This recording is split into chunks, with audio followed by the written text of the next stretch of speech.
2 సంవత్సరాలు అవుతుంది దగ్గరగా. ఇప్పటికే సూపర్ 6 పూర్తిగా అమలు చేశాం.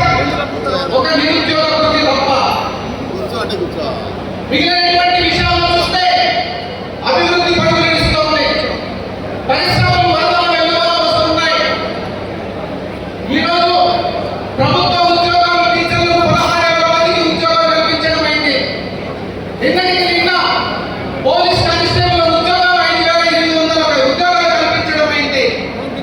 ఒక పక్క నిరుద్యోగానికి చెక్కు పెడుతూ మరో పక్క పరిశ్రమలు తెప్పించి ఈ రాష్ట్రంలో ప్రతి నిరుద్యోగికి ఉద్యోగం ఇవ్వాలనే దృఢ సంకల్పంతో మన నాయకులు చంద్రబాబు గారు, లోకేష్ గారు పాటుపడుతున్నారు. అయితే మనందరిలో ఒక నిరాశ స్పృహలు ఉన్నాయి. 2 సంవత్సరాలుగా వస్తున్న కార్యకర్తలను పట్టించుకోలేదు, కార్యకర్తలకు ఏమీ మంచి జరగలేదు అనేటువంటిది ఎక్కడ కనపడుతుంది? కదిలోనే కాదు, నియోజకవర్గం కాదు, రాష్ట్రమంతా కూడా. ఇందుకు ఒక్కటే మీరు అర్థం చేసుకోవాలి.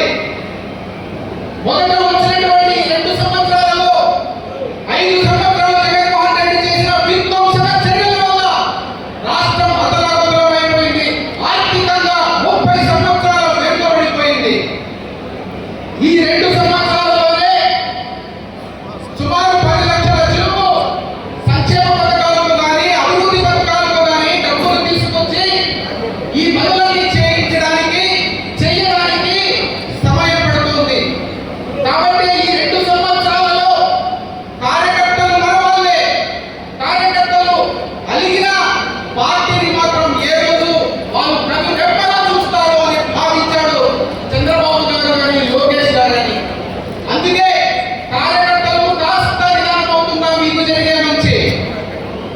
2 సంవత్సరాలలో రాబోయేటువంటి ఈ పంచాయతీ ఎంపీటీసీ ఎన్నికలు పూర్తయిన తర్వాత ఖచ్చితంగా కష్టపడిన ప్రతి కార్యకర్తకు ఏదో రూపంగా మంచి చేసే ఆలోచన జరుగుతూ ఉంది అమరావతి మంగళగిరి పార్టీ ఆఫీసులో.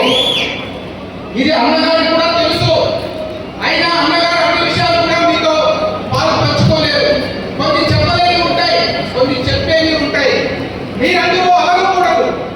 లోకేష్ గారు ఒకటే చెప్తారు, ఎవరికైనా ఏదైనా కావాల్సి వస్తే అలిగి కూర్చుంటే ఎవరికి తెలియదు, ఎవరికి వినపడదు. అడుగు ముందుకు వేయి, అడుగు దగ్గరే వరకు పోరాడు, అంతేగాని అలిగి కూర్చోవద్దు అని కార్యకర్తలు లోకేష్ గారు చెప్తూనే ఉంటారు. ఇప్పుడు కూడా మీకందరికీ కూడా మేము కూడా మీ తోటి కార్యకర్తలమే కాబట్టి మనకి ఏదైనా కావాలంటే పక్కవాడికో నిలుకడకో చెప్పుకుంటే లాభం లేదు. నాయకుడికి తెలియపరచాలి, నాయకుడి దృష్టిలో పెట్టాలి, నాయకుడితోనే పోరాడాలి, నాయకుడితోనే మనం గెలుచుకోవాలి. అంతే తప్ప ఎవరికో చెప్పుకుంటే వాడు వచ్చి మన సమస్యలు తీర్చడు. దానికి 10 రకాలుగా బయటికి తీసుకెళ్లి పార్టీని భూస్థాపితం చేసేందుకు పార్టీ మీద ప్రజలు చల్లేకో ప్రయత్నం చేస్తాడు తప్ప నీకు మంచి చేయాలని చూడడు. కాబట్టి నీ విషయాన్ని పక్కవాళ్ళతో చర్చించొద్దు, నీ నాయకుడితో చర్చించు, నీ నాయకుడికి తెలియజేయి ఇది నువ్వు చేయాల్సిన పని. అంతే తప్ప అలిగో నిరుత్సాహంతోనో కూర్చోవద్దు. ఎందుకంటే మనం ఎప్పుడు అనుకుంటాం మహావృక్షం తెలుగుదేశం పార్టీ కాదు. నాకు తెలిసినంత వరకు తెలుగుదేశం పార్టీ భూమి, ఈ భూమి మీద ఉన్నటువంటి వృక్షం, ఆకులు, పళ్ళు, ఫలాలు మన కార్యకర్తలు. భూమి నుంచి వృక్షం వేరైందా వృక్షం ఎండిపోతుంది. భూమికి ఎప్పుడైనా శక్తి వస్తుంది, కానీ వృక్షం ఎండిపోతుంది. వద్దు, మనం భూమి నుంచి వేరే శక్తి లేదు, వేరు చేయాలని ఎవరిని చూసినా ఆ ఆలోచన కూడా చేయొద్దు. భూమిలో వృక్షంగా నాటుకున్న కార్యకర్తలే ఈ రోజు 44 సంవత్సరాలుగా ఒక ప్రాంతీయ పార్టీని దేశంలోనే అత్యధికంగా అభిమానిస్తూ గెలిపిస్తున్నారంటే ఇది తెలుగుదేశం కార్యకర్తల యొక్క ఘనత. ఎన్ని అడ్డుకోట్లు వచ్చినా, ఎన్ని సమస్యలు వచ్చినా తట్టుకొని నిలబడతారే కానీ ఏ రోజు వెనక్కి తిరిగి పార్టీకి వెన్నుపోటు పడిచేటువంటి ఉద్దేశం మన కార్యకర్తల్లో లేదు, ఉండకూడదు. కాబట్టి ఇప్పుడు కూడా చెప్తున్నాం, వచ్చే ఎన్నికల్లో మరింత గట్టిగా పోరాడదాం, మరింత గట్టిగా పనిచేద్దాం. ఖచ్చితంగా మనం మళ్ళీ రాష్ట్రంలో ఈ ఎన్నికల్లో కూడా విజయవంతంగా మోగిద్దాం. నియోజకవర్గంలో కూడా అత్యధిక మెజారిటీ సీట్లను గెలిపించి అన్నగారి చేతుల్లో పెడితే ఆయన దానిని రాష్ట్రానికి బహుమతిగా ఇచ్చి మనకు కావాల్సినవి ఏవో తీసుకురావడానికి ఉపయోగపడుతుంది. ఏర్పడుతుంది. కాబట్టి అందరం కలిసి పనిచేద్దాం.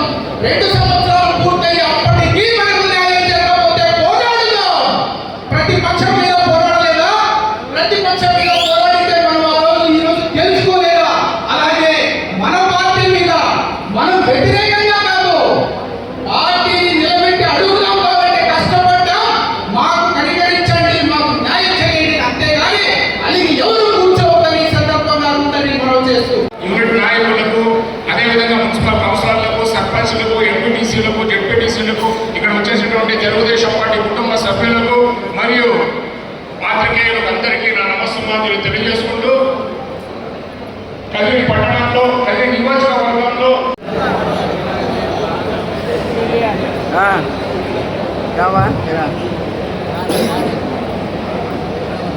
నియోజకవర్గ విస్తృత స్థాయి సమావేశానికి విచ్చేసినటువంటి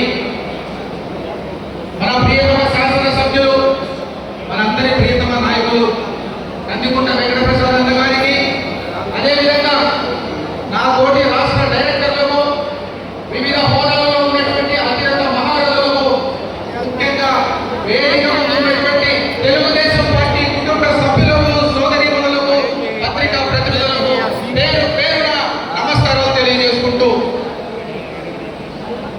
ఇంతవరకు చాలా సీరియస్